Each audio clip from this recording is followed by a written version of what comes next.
Hello and welcome back to another video, guys. In this video I'm going to go through this warning as you can see on the screen, the 03041, and if you're getting this sort of warning, whether it's a new Audi, CS SKODA VW, whatever it is, I mean the VAG car consists of Audi, CS SKODA VW, they're all the same stuff, same technology used.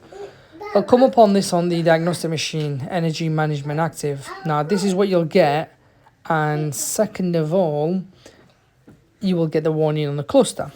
The ways around this is basically checking to see if the alternator does recharge the battery. I mean, you gotta put it through a live data, whether it's using a good tool, diagnostic tool, or even the VCDS.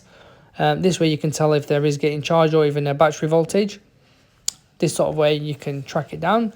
If it's getting the right voltage, then the next thing you want to work on is actually the battery. So it'll be to do with the battery that it's not holding the correct charge, or it's weakened, or it's getting old, so it requires a new one. And make sure if you do get one, you get the same code and it's a start and stop. If that is yours, is start and stop. If it isn't, then you don't need a start and stop. But most of the new cars, they do require a start and stop. And then once you've put it in, the bad thing with these new cars is that you have to code it in. So whether you're using a top-end diagnostic tool or the VCDS, you will have to code it in. You'll have to find someone who can do it. If you can do it yourself, happy days. Otherwise, your start-stop won't work, and you'll get that battery warning on the cluster at all times. But they are the things that I would look for personally.